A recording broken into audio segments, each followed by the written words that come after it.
ευχαριστώ τον Θεό που όλοι μαζί προσεφέραμε την Αγία Λειτουργία. Μάτω πλέξνο που έλα νεφτάτ που πας შემცირეთ უსის პლოსφერული.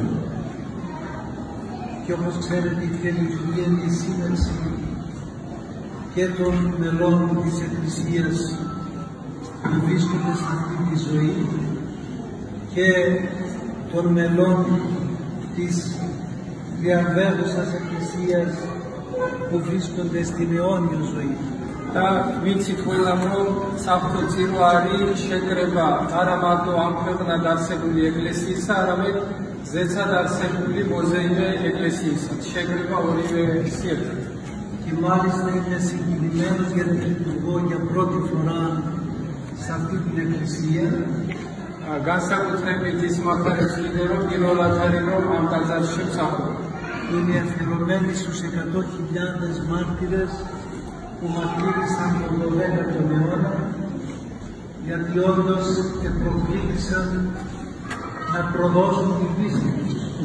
განსაკუთრებით ის მიხარია რომ ასეთი მფარველი წმინდანები გავს ტაძარს 100,000 მოწამე, რომლებმაც სიკვდილი არჩიეს მე-13 საუკუნეში იმას, ვიდრე Χριστე უარებდა.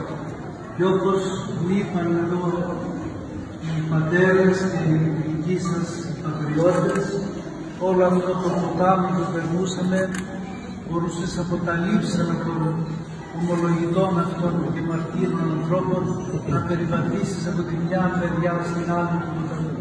Σαν να ήταν ξηρά. თქვენი ანებმა მიხრეს რომ როდესაც ეს ხალხი დახოცეს, იმდენი წმინდანის ნეშტი იყო გვარში, რომ რაც შეეძლო მეთქი გადასულიყო ერთი ნაპირიდან მეორეზე. Ο Θεός αδελφοί μου να μας βοηθήσει και να παρακαλούμε αυτούς τους μεγάλους Αγίους, τους τόσες πολλές χιλιάδες, να μας βοηθήσουν να έχουμε και εμείς το πνεύμα της ομολογίας. ჩვენ ვთხოვოთ ამ დიდ წმინდანებს, ამ უამრავ ათას წმინდანს, რომ მოგმაგლონ მათი ეს აღმსარებლობითი სული. Και ακριβώς σύμφωνα με τους Αγίους Πατέρες, ο άνθρωπος που ομολογεί Ιησούν Χριστόν εσταυρωμένο είναι αυτός που τηρεί τις εντολές του Χριστού. წმინდა მამები კი გვასწავლიან, რომ ქრისტეს აღმსარებელი ის არის, ვინც უფლის მცნებებს იცავს. Και ακριβώς η τήρηση των εντολών του Χριστού μας δεν έχει νόημα νομικών, νομικιστικών, ούτε δικιστικών. და ქრისტეს მცნებებს არ ვიცავთ ასე ვთქვათ იურიდიული ან ეთიკური მხოლოდ მიზნებით. Γι' αυτό το πρώτο μαρτύριο που είπαν οι Άγιοι Ματέρες, το οποίο μπορούμε να το έχουμε όλοι μας, είναι το μαρτύριο της συνειδήσεως. და ის რასაც წმინდანები გვასწავლიან, რაც შეუძლია თვითონ ჩვენგანს გქონდეს, არის ეგრეთ წოდებული სინდისის მოწამეობა. Δηλαδή, με την προσοχή στη συνείδησή μας, ζούμε και αντιγράφουμε τον βίο του Χριστού μας.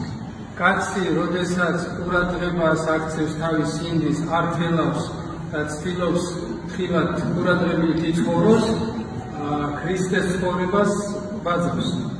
Και αντιγράφοντας το βίο του Χριστού μας, μπαίνουμε και εμείς στο φρόνημα του Χριστού μας. და ქრისტეს ცხოვრების მიბაძვით, ქრისტეს აზროვნებას, ზრახვას შევიძლია.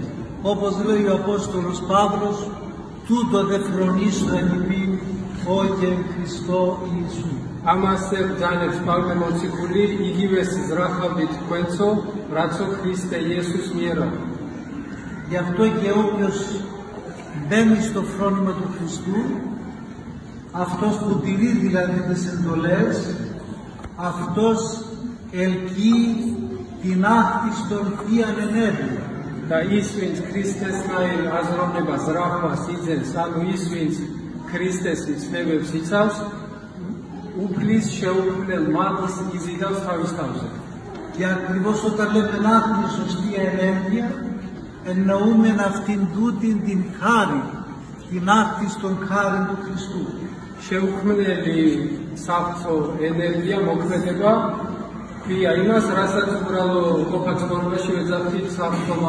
Αυτόν έχει ανάγκη ο άνθρωπος, ο πλαστής κατ' εικόναν Θεού και καθομοίωση.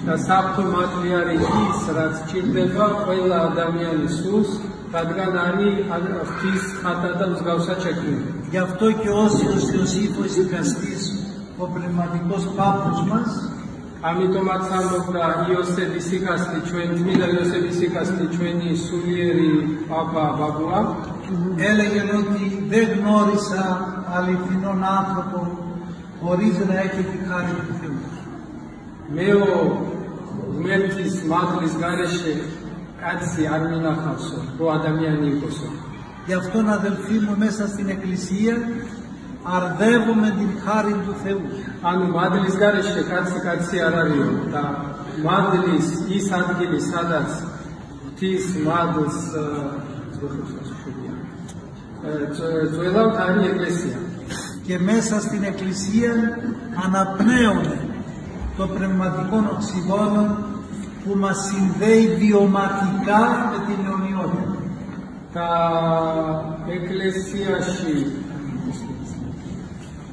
αναπνέουμε ეკლესიაში ვსუნთქავთ სულიერ ჟანგბადს, რომელიც გამოცდილებისეულად გვაძლევს მარადიულობის გემოსხივას. Γι' αυτό η Εκκλησία μας δίνει το θησαυρό της εμπειρίας του Αγίου Πνεύματος.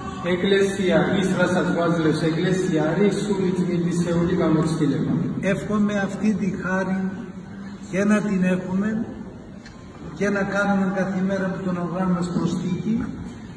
ამას გისურვებდით, რომ ეს მადლი არა მარტო გქონდეთ მუდმივად, არამედ დღითი დღე იზრდებოდეს ჩვენში ჩვენი სულიერი მოღვაწეობის და წყალობით. ώστε να επιτύχουμε το πλήρωμα της χάρης. რათა მადლის სისავსესაც მივახცევთ. Εμείς ήρθαμε εκτάκτους από το Άγιον Όρος για προσωπικούς λόγους.